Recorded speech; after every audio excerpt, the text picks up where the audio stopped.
Craig here from Amara Water Sports. We should do a basic safety video on SUP, standard 6-foot surfboard, and this is a 9-foot SUP, which is actually quite small for an SUP. The main difference between the two is basically the size and the weight of the board. See this surfboard? It's super light, right? It's also extremely maneuverable, and that's why it feels so good to ride. The SUP is probably 4 times or more heavier. That's why you can stand on this the whole time. Paddle out, paddle in, standing up the whole time. Which is awesome because it means you can basically surf on rivers and lakes. The downside is that it's a lot more board in the water with you, which is a good thing because it floats, it can help you. But in the white water, in the swell, it becomes a big object that's moving with a lot of inertia, and you need to be aware of this. So just a couple of points today to hopefully help make your SUP experience a bit more safe. One of the things I love about SUP is its simplicity. Basically you have the board, the paddle, the leash, and really the only moving part is yourself. The leash is part of your safety equipment, but you need to understand how it works, how to use it safely, and its potential hazards, because this can also hurt you. I'm rolling. How long should a leash be? I would say there's 3 factors that affect that. One is the elasticity of the leash material. A heavier board has got more force to be absorbed per meter, so a longer leash can absorb more force. If you want to walk the board, as we do in the SUP, get on the nose, come back to the fins, you need a leash that's going to be long enough to let you reach the nose. Personally, I prefer a shorter leash so that I can regain control of my board as fast as possible. I don't want it to be too far away from me. The other factor to consider, especially if you're surfing in an environment where there's a lot of people around, is the length of the leash plus the length of the board together is your safety margin. You're going to fall off this board a lot, especially in the surf. Keep a safety distance around you. Be considerate. One of the reasons we wear a leash, even if it's not big surf and you don't think you're going to fall, if this board comes to shore without you, it could hit a kid playing in the water. You wouldn't want that to happen. Or if you're paddling together with friends on flat water and you fall off the back of the board, you can spit that board forward. The leash will stop it from spearing your friend. So once again, even on flat water, wear your leash and keep a safe distance from each other, especially if you're falling around, trying new things. The only time I would say do not wear a leash is if you're in fast flowing water with obstacles. You can have a situation where the leash gets caught around something, you get washed downstream, and the force of the water is greater than you can reach up to release the leash. That's a very dangerous time to be wearing a leash.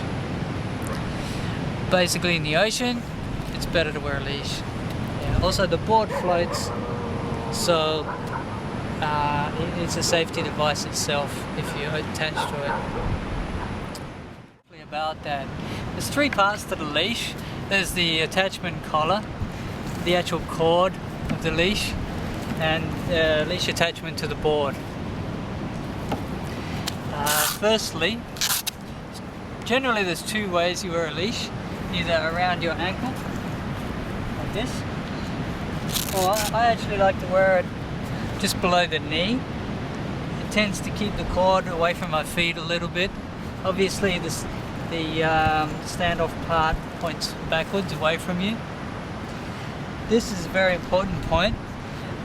If you ever need to release your leash, if it's caught on a rock or for some reason it's tangled, you need to be free of the board. You attach the leash in such a way that when you release it, you pull it away from your body. So this would be a quick release situation. locate the leash. Find it, got it, away from your body, you're free. And you should practice that. A small thing like this can make a big difference, especially when you're running out of air. The core of the leash is designed to have a bit of give in it, so it'll actually stretch and absorb some of the load. It can also cause the board to actually return towards you quite quickly, and it will happen fin first.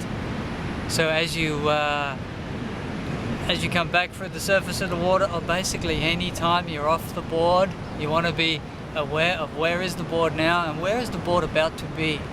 And if you don't know, keep your hands up, you know, just keep your hands around your head. Not hard like this, because the board will break your arm, but just soft, so you just catch and roll with it, deflected from your body, right? So the core of the leash, it can become wrapped around your body, of course. This is generally not a big deal. I would suggest, however, if a cord did become wrapped around you in the water, you can imagine here it's sort of become wrapped around my leg, and the wide water is going to take the board away from me with a lot of force. It's going to pull quite tight. I think it's a good idea to clear your body from the leash. Do that first, then you come up with your hands up, ready to locate the board. Get some air. If the leash is wrapped around you and you're in the surf, generally once the wave has passed you, the force has gone from the board, this will become loose again, then you have time, you can release it from yourself. Yeah. The number one thing is don't panic. Even if you don't get a breath of air, you still have about 20 seconds of oxygen in your body, even without a breath. However, if you panic, you'll go through that oxygen much faster. So probably the very first thing to do is to try and create a little bit of space before you do anything, and just go, okay, status, I'm getting washed, where's the leash, where's the board, clear the leash, find my sunglasses, okay, I'm coming up, where's the board. The third part of the leash, where it attaches to the board, I really want you to pay attention to this one. Even if you're just on flat water, it's very tempting to grab control of the board from this point. And just about everyone I know has done this at some stage. Really don't do this. It's okay, you want to grab control, grab the leash a foot behind the board, that's okay. If you try and grab the back of the board, not such a good idea because you've got these sharp fins here. Better to grab from here. The water's going to brush it away. Even in flat water or very small surf, I'd make it a habit of don't even let anybody else touch your board in this area. So I know it's fun to tow kids behind on the leash while you're paddling, but they can still get hurt by having their hand in this area for the same reasons. So I would say this is a no-go area for everybody.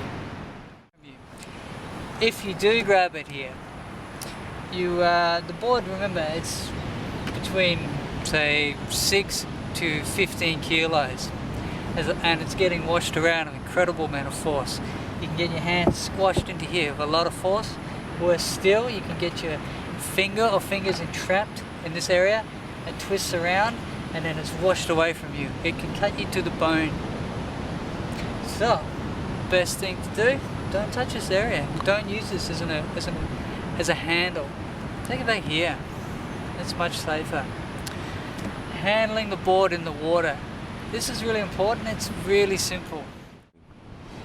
Board management. If you're not on the board, you always want to have the board next to you or behind you, with respect to a wave in front of us. So here we are. I'm off the board. I'm walking out towards the ocean. I stand next to the board, one hand on it or on the rail. I can sort of guide it, push it through the wide water a bit, keep it away from me. I may come more forward, hold the board about here, keep it away, and we go through the wide water together. Push it forward and away from me. If I lose grip, keep the arms up. We wear the leash on the back leg to keep it clear of our feet. Falling. You'll get a lot of practice at this, don't worry about that. When you fall, you want to fall away from the board, you want to fall off the back or off the side. Keep the paddle away from the board when you fall. I'd say the worst way to fall is probably forwards. If you fall, you can trap your fingers between the board and the paddle and then you fall on it. That's quite painful, it's unnecessary. Better just, if you fall, you fall, don't fight it. Just get yourself clear, especially if you're on the wave. Fall, get away, fall to the sides. You can hang on to your paddle when you fall, or if you lose it, go to the board first. Get on the board, kneel, lay down, paddle, go retrieve your paddle. Paddle floats, that's not a problem. When you fall off in the surf, you go under. As you come up, you really don't know where the board is. So you could come up and the board's actually coming straight for your head. Or you could come up underneath the board. So because we don't know, there's a time of uncertainty, we need to prepare as best we can. There's the way they teach surfers in this situation. As you come up, you have one arm to protect your face, one arm over your head. So you come up like this. I would say to do that would be soft. So if it hits you, just roll with it. I think it's really important. You don't want to block this thing. It weighs a lot, it's going to be moving fast. You just want to go, whoa, let me go, whoo, straight over. If you move with it, there's no impact. It won't hurt you too much. Obviously the fins are sharp, but even then, it's when fast-moving objects hits an immobile object, that's when the most damage happens. You want to roll with it. The great thing with SUPs, you can ride a smaller wave, and you can ride a wave before it breaks, which means you can catch the wave before other surfers can. It gives you more time on the wave. But you need to not be too greedy about this. So if you get a good ride, see who else is out in the water, let someone else have a go. Especially if you're not super confident, leave more space between you and other water users. It's nice to communicate with people around you a little bit. Just nod, say hello, let them know that you've seen them, and make sure that they can see you. So what is a safe distance? Well, if your leash is 3 meters and the board is say 2 meters, that means you got 5 meters before you hit something. So it would make sense to give yourself at least 15 or 20 meters. So if you're coming that close to somebody, jump off the board, grab the leash back here, anchor it, and stop. Don't wait until it's too late and then try and swerve or move. That's not smart. You're taking away your time. Your longer boards have more glide. That means you can get more speed. So you can match the speed of the wave earlier, you can catch the wave further out. You can be in the less steep part of the wave. Traditional surfers, their boards, they don't even float when they sit on them. They have zero glide, they have to paddle to get onto the wave. They need to be right in the steepest part of the wave. They need to be on peak. We do not need to be on peak, unless we're riding like a 6 or 7 foot SUP. Because we don't need to be on peak, if you're sharing the water with other surfers, let them have the peak.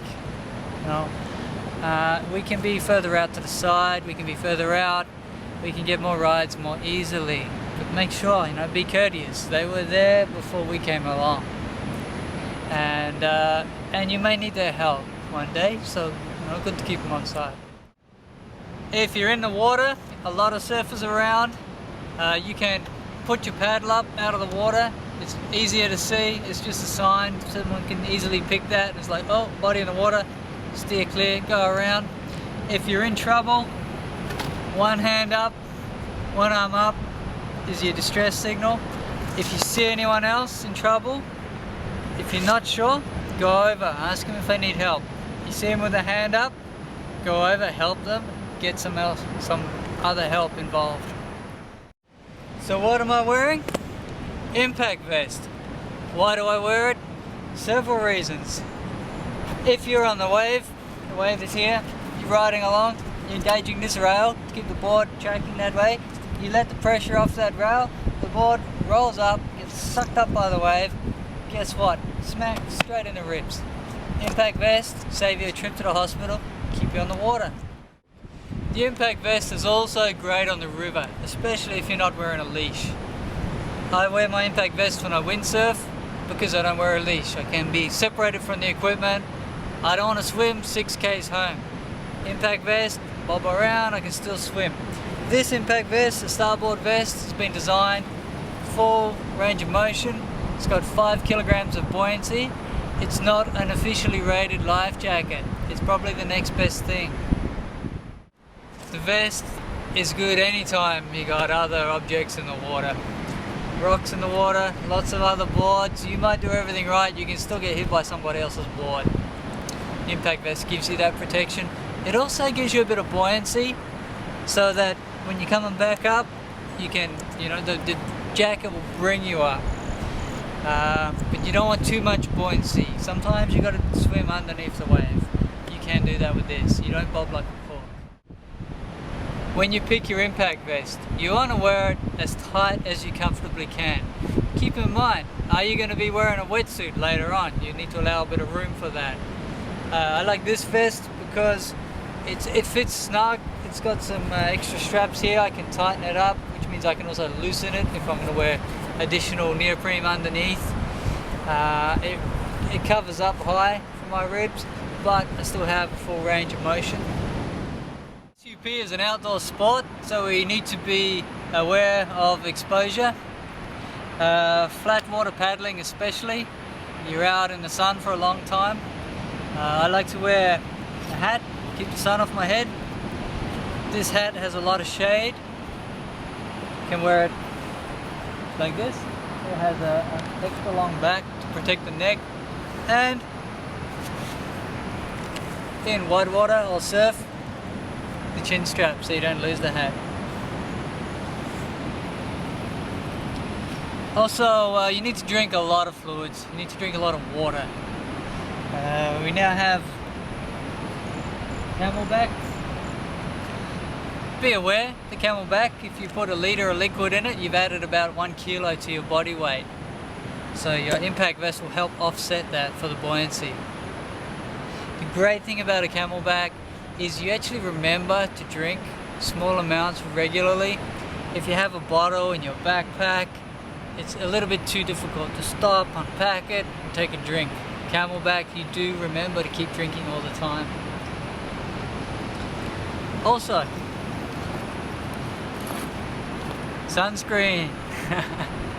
Bring enough for everyone on your trip, because someone will forget for sure. 30 or 50 plus is good. Also something for the lips, very good. If you're in tropical countries, like we are now, mosquito repellent, pretty toxic stuff I assume. However, the organic ones may not be strong enough when you're in a high risk area. Daytime mosquitoes can carry dengue fever, nighttime mosquitoes malaria. Most parts of Thailand are not bad, but hey, don't take a chance. Just put some mosquito repellent on. Also in warm waters, cuts get infected very easily. 27 degrees, 30 degrees is like a perfect environment for bacteria to grow. Little cuts are inevitable. I normally wear booties, surf shoes. If I'm on reef or rocks, I always wear shoes. Don't wait until you get cut and then put them on. But you still end up getting little cuts, little scratches. The rule is, get out of the water, wash it with clean, sweet water, fresh water, then put some betadine on.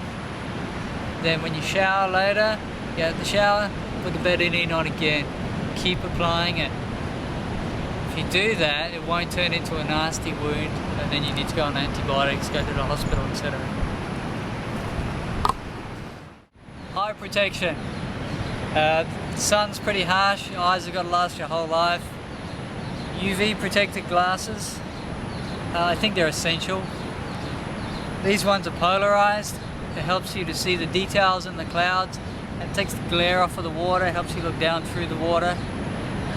The strap is a must. If you've got a strap, you won't lose them quite so often.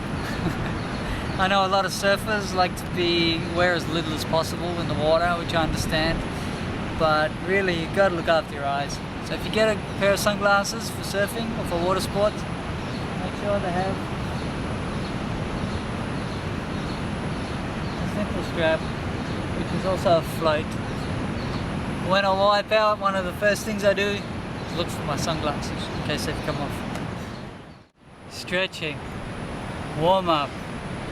I know not everybody likes to stretch, but believe me, the right kind of stretching will save you injuries. When you stretch, it's not so important which stretches you do. What's really important is pay attention. Listen to your body as you stretch. If you're stretching slowly and you go, oh, that feels odd, pay attention. If something doesn't quite feel right, it's quite probably your next injury waiting to happen. If you stretch slowly with awareness, you'll notice something has changed in your body, right? So you don't just go, okay, I'm ready to go now. No, slow down. Stretch slowly, listen, increase the stretch every time you do it. But pay attention. You normally get a warning before an injury happens. You stretch and you warm up, they go together.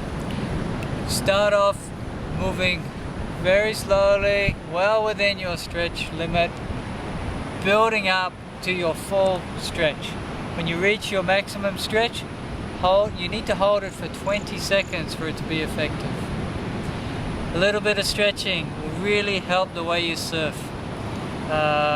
Windsurfing, SUP, these sorts of sports, most of your board sports, you need to have loose hips, looser hamstrings, full shoulder movement, full twist. Give yourself that time, it'll prevent injuries and you'll have a better session. Well, that brings us to the end of our SUP safety video. It's also the end of our board review, where we just finished testing the Starboard Hero, the Starboard Rush and the Starboard 711. We had great surf from waist to actually overhead high in Koh Payam out of Ranong in Thailand.